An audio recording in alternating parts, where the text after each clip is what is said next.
everything Bill Callahan had anything to do with. The Saints actually wasn't such bad balls as they don't have a ton of talent, and the Dolphins, everything was bad. It's bad ball. Greg, be understanding here. What did we see? So here is the point that I'm making. The Colts were dominant. Is that about the Colts or the Dolphins that bad? Good question. The Seahawks defense looked pretty good for long stretches of that game. Is that because Mike McDonald in year 2, that defense is going to cook, or the Niners with the injuries and all of, like, what was it? The Cardinals hung on to a win against the Saints team, but are the Saints maybe better than we thought? So the Cardinals went like that. And the Jets defense, which is what they hang their hat on, got absolutely cooked. The offense looked great. What does that mean about the other side? I don't know how to evaluate those games until we know more about the teams that are playing. Listen, fair is fair. And I hate that my guy Caleb is on this list, but QB questions. For the Niners, Brew, it's injury question. The question isn't who Brock Purdy is. Honestly, we all know who Brock Purdy is. But the question is he hurt? Caleb, where are we going from here? Bo Nix, that was really bad. You know how I know it was bad? The Broncos didn't make the Monday herd. That's how I know it was bad. Colin would have loved to talk about that. He couldn't do it. And I like that Drake May's young and big and strong and seems to be an awesome brother and boyfriend and all of that stuff. Husband. I think they're married now? I think he got married too. So they donated their wedding gifts to charity. Really? He's a great guy. Did he just turn 22? Hey, man. All right. But regardless, congrats in that regard. I just need him to play a little better. And not look to, I think, honest to God, I watched that Patriot game, and like the second snap of the game, Drake May's out there running, and I'm like, I think he's been watching Wild Graphic, thinking he's Michael Vick or Randall Cunningham. It didn't work out. The same thing. You have our attention. Raiders, Steelers, Falcons, Cowboys. Now, I know the last two teams on this list lost, but I thought they looked good in the loss. The Falcons had a chance to tie it late. Younghoe Koo missed the kick. The Cowboys have a chance to steal it late. CeeDee Lamb drops the ball. Steelers scored 34. The Raiders go into New England and dominate that game, kind of on both sides of the ball. You have our attention. Playoffs? Sure. On the board, after week 1, even with those teams having losses. Ominous week 1. Lions. Offense doesn't look the same. Offensive line doesn't look the same. Jared Goff doesn't look the same. It's week 1. It's ominous. The Texans. We're going on a lot of weeks in a row where that offense is arduous. Can't move the ball. Like, it looks nothing like it did CJ's rookie year, and we're now into year 3. And the Bengals, I thought that was one of the worst wins by any team in the last couple years in the NFL. They got outplayed on offense, outplayed on defense, and it took the Browns really brownsing it up for them to win that game. They look the part. Now, these 3 teams are kind of cursed franchises. Like the Chargers, there's a whole word for chargering. The Jags, since Mark Brunell left, don't really have a lot of high moments. I know they made the one conference title game with Blake Bortles. And the Vikings are famous for 4 Super Bowl losses and gut-wrenching defeats. Whether it be the Gary Anderson missed kick, the Drew Brees game. So here, exactly. But those 3 teams in week 1 looked like pretty good in every facet. Well coached, solid defense, quarterback either played well throughout or played well, when it mattered most for the Vikings. Right now, those teams look the part. Contender-ish. I worry a bit about the Bucs, Washington, its defense. I worry a bit about the Rams' offensive line, but like all 3 coaches, love all 3 quarterbacks, really like all 3 teams' weapons. Those are the recipes to be, contender-ish, at least after week 1. Fair is fair. A bit rattled. The Chiefs and the Ravens. That's why it's a committee. Yeah, it's fair. The Chiefs, everyone's focused on Mahomes. I think that's lunacy. I don't think it's lunacy to be focused on, guys, are we going to have, what's the pass defense going to look like? If we can't get pressure without blitzing and our secondary can't hold up, at least right now, like did Herbert jump another level, or is Herbert still just, a really good player, but is everyone going to carve up that defense like that? That's concerning. And for the Ravens, it's obvious. Like, no lead is safe. And so it's got to be at least a little rattled. Gritty winners. Here's the thing. I do not think either one of these teams, as far as on both sides of the ball, played that well in the opening weekend. I thought that those teams, however, despite not playing their best ball, both of them, their quarterback was the best player on their team by a decent margin. For the Bills, by a huge margin. For the Eagles, though, in that game, by a decent margin. And they did enough to find a way to win. That's what championship-level teams do. You give them credit for it. And atop the tiers, for the first time in the history of the tiers. Wow. Week 1 champs, the Green Bay Packers. It's a huge. It is very, very hard to poke a hole in anything they did in Week 1, and the fact that they went out and acquired a superstar, and he instantly looked like a superstar. Jordan Love didn't put the ball in jeopardy. You love all of that. Not in. Okay, didn't catch it. No, that's fair. That's fair. Officially. He did put the ball in jeopardy. Okay. We don't have to debate now how much Jordan Love put the ball in jeopardy.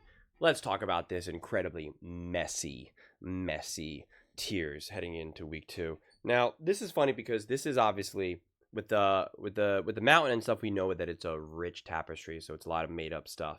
But with this, I'm actually genuinely confused if it's actually just truly week to week or who we expect will be great and will continue to play, because if it's strictly week to week to week, then you could make more sense of this list for sure. But I know it's obviously not that, because the Chargers were clearly better than the Chiefs week 1, and yet they're levels below. The Falcons should have won that game, and they're levels below the Bucks, right? So like it's obviously a lot of projection into the future as well. So with that in mind, you cannot put the Packers above the Ravens, the Eagles, the Bills. There's just no way. Honestly, right now, I would put the Bills, the Ravens, and the Eagles all on the same tier right now. And if anything, and the Packers, I suppose. But although I still feel like the Packers, I want to continue to watch. I obviously strongly believe in them. And had them taking the division, but I still want to see more. It was just week 1, but that reality is I could say that for every team right now, and that's why when Nick was explaining the what did we see, where he's like, well, we got to figure out who did they play, what is this, how actually good are the Saints, and like that's the problem with week 1. You could say that about every single. How good is the defense for the Ravens actually? How good is the Bills defense actually? How good are the Falcons actually? Like we don't know any of these questions quite yet. So if we suspend that and just say, okay, well, we're gonna have to just kind of continue to play this game conservatively, it's like I would then put the Bills, the Eagles, the Ravens, and the Packers all at the top list. If I was trying to be a little bit more aggressive with it, I would say that Bills Ravens game, I would say that the Ravens were the better team. You needed Josh Allen to be an absolute historically great superstar god level quarterback to just win that game. Whereas Lamar Jackson he just played really good. I mean, he played great. He had awesome moments, but he did not need to be a mega gigantic superstar, and they were winning that game comfortably. So there's just different levels of what each team needed out of their quarterback. I'm also not downgrading the Chargers below a team like the Bucks, the Rams, and the Commanders right now, because you believe that the Chiefs are amazing and this great team and they just went to the Super Bowl, and the Chargers had an awesome win. So it's just it's just absurd. And the Broncos had an ugly win, no doubt about it. But now they're below the Dallas Cowboys. They're below the Jacksonville Jaguars. Like, they're on the same level as the New England Patriots. Like, that's just a bunch of nonsense. They have a top O-line, top defense, a great pass rush secondary. I mean, that defense was awesome. It's just absurd, honestly. It really, really is. And I believe the Seattle Seahawks are significantly better than that. I mean, like, the Seahawks had every right winning that game, and they lost, and now they're just automatically below the below the 49ers. That doesn't make sense. And the way how I know that doesn't make sense is because, again, the Chargers beat the Chiefs, and yet they're still levels below. So you can't just say it's, well, because they beat them or whatever, because obviously not. Obviously not. So I just think that's seemingly quite absurd right now. I'm not putting, yeah, I mean, and I like the Jags where they're at, because I do believe in the Jags as well. The Vikings, I believe in that roster and that coaching staff tremendously so. And like I made in my Minnesota Vikings video, and like I've been talking about it all off season, you really only need JJ McCarthy to be average for this Vikings team to win a lot of games. You don't need him to be great. You don't need him to be, playing like a seasoned veteran by week 4. But I still think that there's plenty of room to grow, of course, for JJ. And I think there's plenty of moments that he's going to not be so good, especially in some stretches throughout a game. We saw it. Granted, it was his first ever game, but like that's still always on the table. And it's just going to be interesting to see how the Vikings put themselves in situations to overcome that. They're the one team right now up there that don't have to deal with that quarterback liability. And I say that incredibly loosely because they have to manage a first year, very young quarterback in a way that the Chargers don't, the Rams don't, the Commanders don't, the Ravens don't, right? The Chiefs, the Bucks, like they don't have to do that.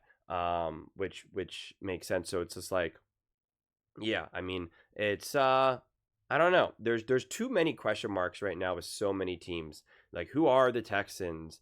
How resilient will the Lions be? Because I definitely think they're taking a big step backwards. But in terms of their roster construction, how resilient can they be? I believe the Raiders are going to be good. The Chicago Bears. I mean, there was a lot to like about that game, and there was a lot to not like about that game. To me, that really showed Ben Johnson's greatness, and then it also showed some of the weakness for that Bears team. So, where's that all going to land? We'll have to see, man. We'll have to see. There's just too many question marks right now, and to me, it only makes sense more about the more defined teams right now. So right now, if I was being a lot looser with it, I'd have the Eagles, the Ravens, the Bills, the Packers at the top. Then I'd have the Commanders, Rams, Broncos, Chiefs, Chargers. Then I'd have the Bucks, Jags, Vikings, Falcons, Raiders, Seahawks. Then the Cowboys, 49ers, Steelers, Bengals. And then it's pretty much every other team except for the Giants, the Browns. I guess it's essentially except for the bottom row minus the Titans. I'm still willing to keep the Titans elevated just because Cam Ward is legit. I'm sure a lot of people did not watch that game, and he was awesome. But just right now, I'm so much more comfortable just putting a lot of teams in individual tiers rather than trying to, really fully rank them right now, because there just really is so many unknowns. And I'm sure I misplaced a team somewhere because I tried to do this very quickly, but I'm trying to quickly in real time double check my work here. But I mean, yeah, there's just a big chunk of teams right now where it's just really it feels like you're literally flipping a coin and it's just bouncing, and you just which side is it going to land right now. I think the Falcons can be legitimately good this year, but they already blew a game against the Bucks, right? What does that mean for them right now? The Vikings, in a lot of way, were able to steal a win from the Bears. The Bears are kind of where are we going to land? And it's they gave up a win right there. I mean, it's just, and you can say that for a lot of these teams. And again, it happened a little bit to the better teams, even like, like the Eagles, the Bills, and the Ravens and whatnot.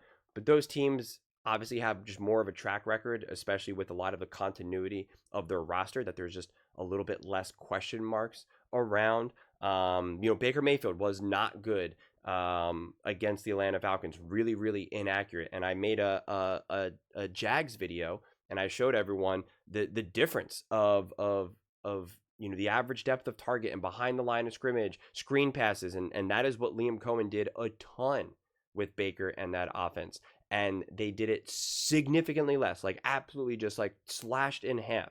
And Trevor Lawrence, from last year to this year, those types of plays have doubled now. And it's like, that matters tremendously. And so you're making Baker Mayfield to actually make harder throws this year than he did last year. And he was not accurate. And again, it's week 1, so it's you have to take it with a grain of salt for sure. I think he's a lot more accurate than what he showed to be in week 1, but it's still something to be on the lookout. Everyone's just expecting him to be able to be this 4,000 yard, 40 touchdown quarterback now, and it's just not true. But so, yeah, it's heading into week 2, trying to figure out these rankings, man. I just think it's too hard, honestly. I always struggle with this because it's so uncomfortable for me right now to go against how my mind works and to try to make definitive claims about a team. I still do it because it's fun and I like to be backed into a corner, but I'm still very much fighting up against, because I'm like, I don't know, that was the week I saw the Eagles week 1. I don't know what that means. It was week 1. I gotta wait. The Eagles week 1 last year were nowhere near as what they were in week 10, 11, 12, 13, 14, and beyond. We saw the Commanders play the New York Giants. It's like, I don't know how to assess that defense. Russell Wilson did not look good at all. So it's just like, I got no idea. So it's just hard. That's why right now I'm more comfortable being a lot looser with this. And even a team, I mean, like, think about it. Watching the Bills and the Ravens play each other, how do you honestly evaluate that game?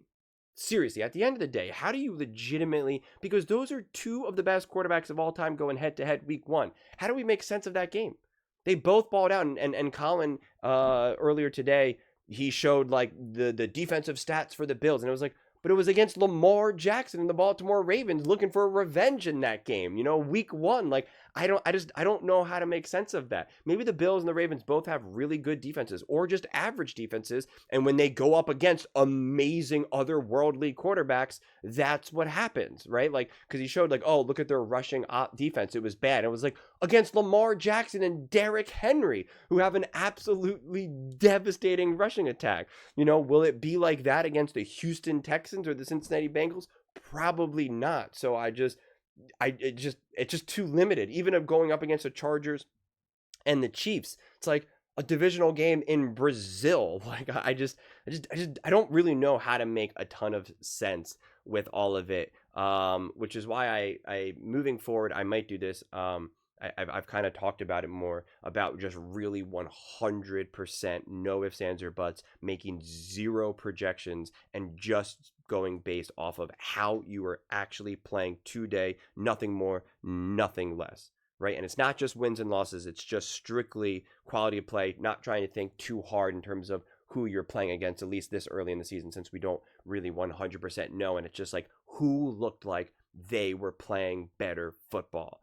And again, not trying to predict, well, what will it look like in the playoffs? Like, we know the Chiefs will be better in the playoffs. It's like not doing that at all. It's just, I haven't been able to wrap my head around that just yet, just because this is the first week of doing all this right now in the beginning of the season. So things are just happen fast, and I'm making like 16, 20 videos a day. Like, I'm just pumping it out right now. So it's just been a lot. So I'm going to maybe try to do that next week, or just, kind of play it by ear a little bit, because I want to do the same thing with quarterbacks right now. But like I said, I feel like I'm just kind of getting my legs underneath me from trying to get all this stuff out there. Like, even this list that I made right now, I'm sure people are going to yell at me, and I'm like, I don't even know if I even like the list that I just gave right now, because I'm just like, I don't know. I could, you ask me today, or ask me yesterday, or ask me tomorrow, I could just move teams all around right now. So, just is what it is. But those are just my thoughts. I'd absolutely love to hear yours. What do you guys all think about Nick's tiers headed into week 2? Let me know in the comments below. I read every single comment, so whether you agree with me or disagree with me, either way, let's get in some discussions, let's get in some fights, but ultimately, let's just have some fun. And please do consider subscribing. We're building an amazing community here, and absolutely love to see you part of it. I want to build something that we all generally feel connected to, something that we're really excited to be part of. I think we're well on our way to doing it. Please don't forget to give this video a thumbs up, as it really does help with visibility and the algorithm. Thank you so much. See you next time.